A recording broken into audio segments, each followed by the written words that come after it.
வணக்கம் மக்களே, welcome back to நேற்று இன்று நாளை. ஸ்நாக்ஸ் பாக்ஸில் ஒரு ஹெல்த்தியான ஸ்நாக் வைக்கணும், நல்லா ப்ரோட்டீன் ரிச் ஒரு ஸ்நாக் வைக்கணும்னு நினைச்சீங்கன்னா இந்த ரெசிபியை கண்டிப்பாக உங்கள் வீட்டில் ட்ரை பண்ணி பாருங்க. இன்னைக்கு நம்ம பண்ண போகிறது மசூர் தால் டிக்கி. கிட்டத்தட்ட பார்த்தீங்கன்னா கட்லெட் மாதிரி தான், பண்ணுறதுக்கு ரொம்ப ரொம்ப ஈஸிங்க. ஆனால் செம்ம டேஸ்டியாக இருக்கும். வெளில பார்த்தீங்கன்னா கிறிஸ்பியாக இருக்கும், உள்ள சாஃப்டாக இருக்கும். சர்வ் பண்ணும்போது மேலே அப்படியே கொஞ்சமாக சாட் மசாலா தூவி ஒரு சாஸோட சர்வ் பண்ணாலே போதும். கிட்டத்தட்ட பார்த்தீங்கன்னா நம்ம ஊர் வடை மாதிரின்னு கூட சொல்லலாம். ஆனால் வடை மாதிரி எண்ணெயில் பொரிக்க போகிறது இல்லை, ஷாலோ ஃப்ரை தான் பண்ண போகிறோம்.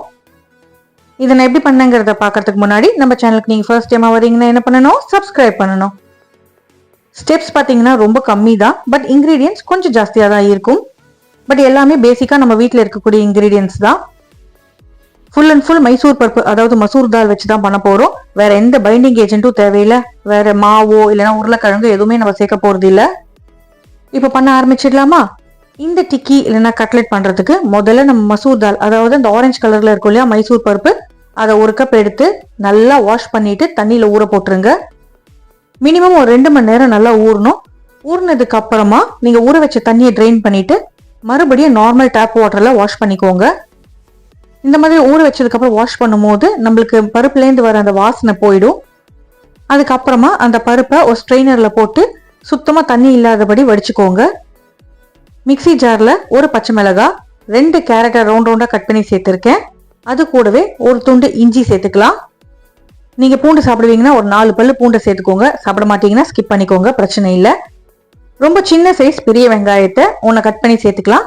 கொஞ்சமாக கொத்தமல்லி இலைகள், வாய்வுத்தன்மை இல்லாமல் இருக்கிறதுக்கு கொஞ்சமாக பெருங்காயம் சேர்த்துக்கிறேன். இது கூடவே 1/4 டீஸ்பூன் அளவுக்கு நல்ல காரமான மிளகாய் பொடி, 1/4 டீஸ்பூன் அளவுக்கு கலருக்காக சேர்க்குற காஷ்மீரி மிளகாய் பொடி சேர்த்துக்கலாம்.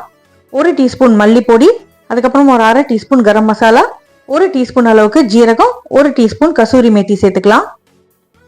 கடைசியாக இதுலேயே நான் கொஞ்சமாக மஞ்சப்பொடியுமே சேர்த்துக்கிறேன். இது எல்லாத்தையும் முதல்ல ட்ரையாக நம்ம அரைச்சி எடுத்துக்கலாம். நம்ம பருப்போடு அரைக்கும் போது அரைப்பட வேண்டியது அரைப்படாது. பருப்பு பார்த்தீங்கன்னா நல்லா மையாக அரைஞ்சிரும். அதனால இதெல்லாம் முதல்ல நம்ம குறைன்னு அரைச்சி எடுத்துகிட்டு வந்ததுக்கு அப்புறமா எட்ஜஸ்லாம் ஸ்க்ரேப் பண்ணி விட்டுட்டு நம்ம வடிச்சு வச்சிருக்கிற அந்த மைசூர் பருப்பை இதில் சேர்த்துக்கலாம்.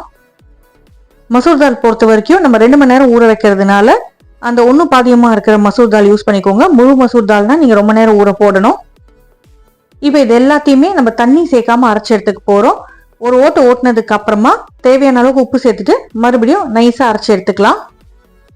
தண்ணி சேர்க்காம அரைக்கிறதுனால நம்மளுக்கு ரொம்ப மாவு மாதிரி வராது, கொஞ்சம் குறக்குறன்னு தான் இருக்கும். அவ்வளோதாங்க, நம்மளோட பேட்டர் ரெடி. இது கூட நம்ம எக்ஸ்ட்ராவாக எதுவுமே சேர்க்க போகிறதில்ல. இதை அப்படியே ஷேப் பண்ணி தட்டிட்டு நம்ம எண்ணெயில் ஷாலோ ஃப்ரை பண்ண போகிறோம். அவ்வளோதான்.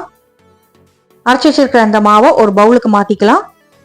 பவுலில் மாற்றினதுக்கு அப்புறமா ஸ்பூன் வச்சு ஒரு ஃபியூ செகண்ட்ஸ்க்கு நல்லா பீட் பண்ணிக்கலாம். மிக்சரில் உப்பு கரெக்டாக இருக்கான்னு செக் பண்ணிக்கோங்க. உப்பு தேவைப்பட்டால் சேர்த்துக்கலாம். இப்போ இதை நம்ம கல்லில் தட்டி எடுக்க போகிறோம். அதுக்கு தவாவை நல்லா சூடு பண்ணிட்டு கொஞ்சமாக எண்ணெய் சேர்த்துக்கலாம். எண்ணெயை நல்லா தவா ஃபுல்லாத்தையுமே ஸ்ப்ரெட் பண்ணிக்கோங்க. நம்ம டீப் ஃப்ரை பண்ண போகிறது இல்லை, ஜஸ்ட் ஷாலோ ஃப்ரை பண்ண போகிறோம். அதனால ஒரு 2-3 டேபிள் ஸ்பூன் எண்ணெய் இருந்தால் போதும். சின்ன பந்த அளவுக்கு மாவை கையில் எடுத்துட்டு நல்லா சர்க்குலராக உருட்டிட்டு அதுக்கப்புறம் ஃப்ளாட்டன் பண்ணிட்டு தவால சேர்த்துக்கோங்க. இந்த மாதிரி தவா அப்படியே ரவுண்டாக சுற்றி நம்ம டிக்கீஸ் வச்சுக்கலாம். ஃப்ளேம் லோவில் இருக்கட்டும், அப்போ தான் பருப்பு உள்ளேயும் வேகும். டிக்கி ரொம்பவும் திக்காக இல்லாமல் ரொம்பவும் மெலிசாக இல்லாமல் மீடியம் திக்னஸில் தட்டிக்கோங்க. ஒரு பக்கம் நல்ல டார்க் கலரில் ஆகி கிறிஸ்பி ஆனதுக்கப்புறம் இன்னொரு பக்கம் திருப்பி போட்டு குக் பண்ணிக்கலாம். சென்டரில் இருக்கிற அந்த ரிங் பார்ட்ஸ் இருக்கு இல்லையா, அதெல்லாமும் வேகணும். ஹை ஃப்ளேமில் வச்சு குக் பண்ணிங்கன்னா வெளியில் கலர் வந்துடும், உள்ள மாவு வெந்திருக்காது. இந்த மாதிரி லோ டு மீடியம் ஃப்ளேமில் 2-3 தடவை திருப்பி போட்டு குக் பண்ணாலே போதும். வெளியில் பார்த்தீங்கன்னா அழகாக லைட் ப்ரௌன் கலர் பொன்னிறமாக மாறும்.